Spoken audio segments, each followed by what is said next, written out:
Sziasztok! Ma szeretnék nektek bemutatni egy-két kötést, amit én legtöbbször használok a horgászataim során. Remélem, hogy könnyebb lesz így megkötnetek, és hasonló kötéseket fogtok alkalmazni a peca során. Tartsatok velem!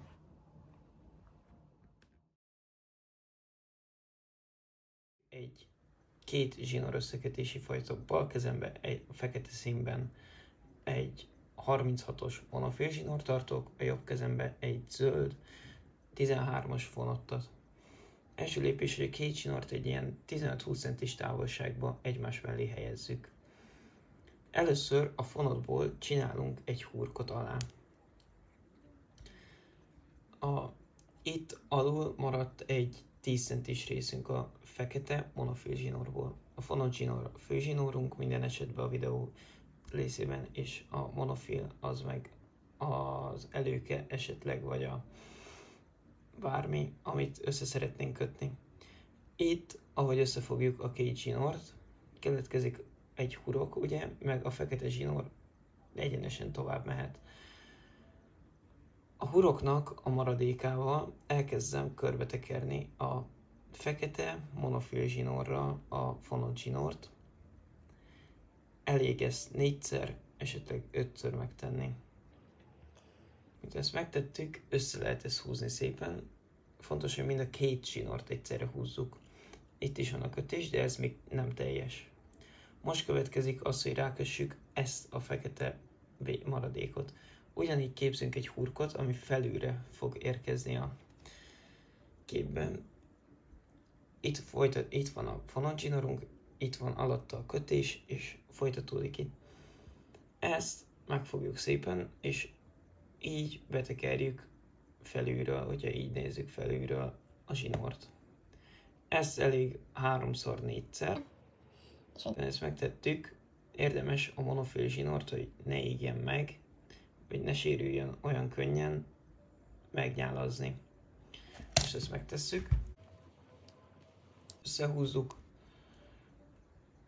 Ez csak ennyire sikerült, és most megfogom, és a két zsinort elkezdem szétfele feszíteni. Ilyenkor érdemes még a maradékokat meghúzogálni. És ez egy tartós és biztos kötés.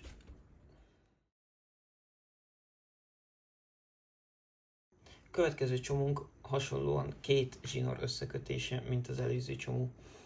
Először is a előkére szánt zsinort ketté hajtjuk, és a fő zsinort beledugjuk ebbe a kis hurokba, amit képeztünk.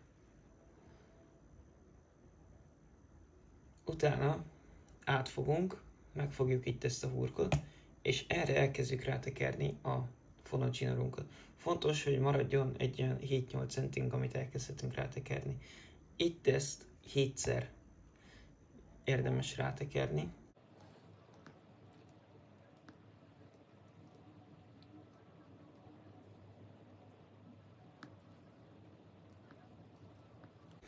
Utána ezt a zsinort ugyanígy csak visszafele tekerhetjük rá, amíg végig nem ér.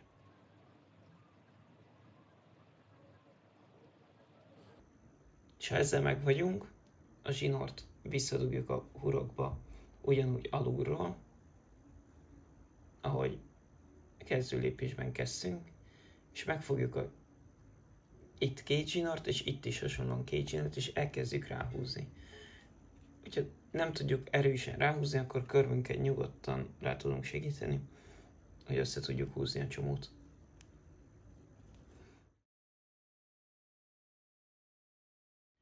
A következő zsinór összekötési fajtánk összefügg a videóban később látható kötésekkel. Először is a fonott főzsinórunkat ketté fogjuk, és készítünk belőle egy 8-as hurkot. Ez úgy készül, hogy összefogtuk a zsinort, csinálunk belőle egy ilyet, ide mellé rakjuk, ezt megpödörjük egyszer, utána meg visszadugjuk a fület. Ez azért 8-as, mert hogy itt nagyon szépen látható, egy 8-as keletkezik, ahogy húznánk össze. Összehúzzuk a zsinort, és egy tökéletes 8-asunk van.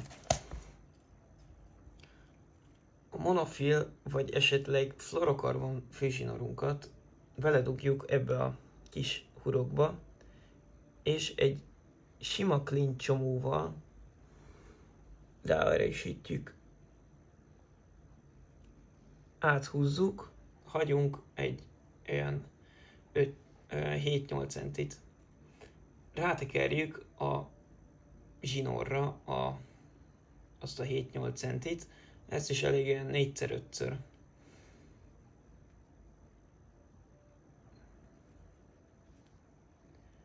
Ezután az elején keletkezett vagy monofil hurokba visszadugjuk a zsinórunkat. Érdemes ezt is megnyálazni, és ezután összehúzni. Összehúztuk, és egy erős zsinór összekötésünk már megint keletkezett.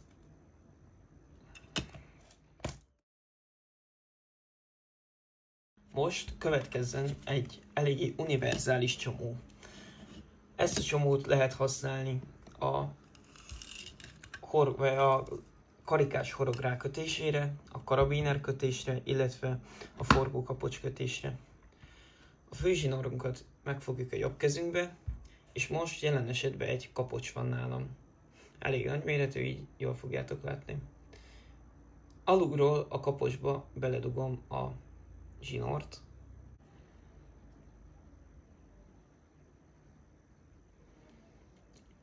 Ha ez megvan, akkor kihúzunk egy jó 10 centis zsinór részét. Utána alulról fontos, hogy még egyszer visszadugjuk, és miután ez megvan, keletkezni fog nekünk itt egy hurok. Ezt elég egy ilyen 20 forintos nagyságúra hagyni, és utána, ami itt maradt zsinór, ugyanúgy, mint a sima klincsnél, elkezdjük rátekerni. Ez elég 5x-7-szer körülbelül.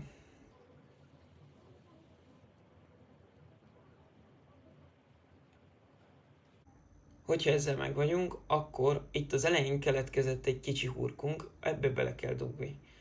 A tekerés előtt keletkezett egy kicsi hurkunk, és utána beledugni a zsinórunkat.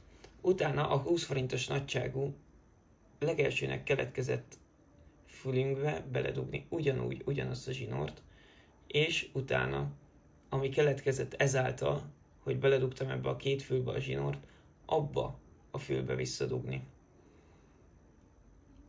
Miután visszadugtuk, érdemes, hogyha monofil zsinórra kötjük, megnyálazni, de a fonatnak sem árt.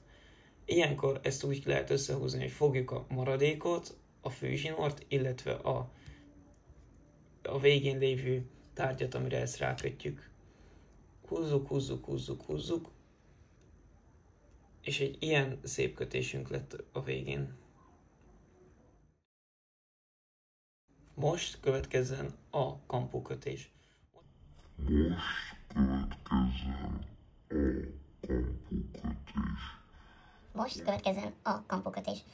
Most ezt feltételezzük, hogy egy lapkás horog, mert ilyen nagy méretben már nem gyártanak lapkás horgot. A főzsinórunkat mellé fogjuk a horognak, és hagyunk itt körülbelül 1-2 centit a horog végén. Utána a bal kezünkbe megfogjuk a hozzárakott zsinort, és készítünk a jobb kezünkkel egy elég nagy méretű hurkot.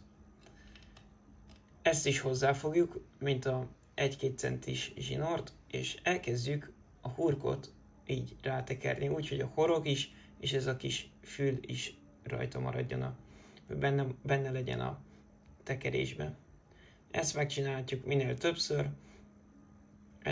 hogyha többször van, mindegyik más halra funkcionál, akárhányszor rátekerjük.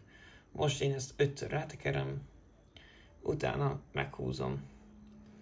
Meghúzásnál ezt a kis darabkát kell meghúzni, amit készítettünk az elején, és amikor meghúzom, csak húzom, mind a kettőt elkezdem húzni, hogy megszoruljon a csomó, és utána köröm segítségével ráhúzom a horognak a tetejére, és egy tökéletes horogkötésünk lett megint. Sziasztok, remélem, hogy tetszett a videó. Remélem, hogy sokaknak tudtam segíteni ezáltal, és könnyebben tudtak megtanulni kötéseket, és erős kötéseket. Mindegyiket alkalmazom, ezáltal nekem az összes bevált, és őket szeretem a legjobban használni. Ha tetszett, nyomjatok egy lájkot, vagy esetleg iratkozzatok fel. Sziasztok! És összehúzzuk. Ebből lesz a 8-as. Mert hogy... Ó. Mert hogy... Ó. Mert hogy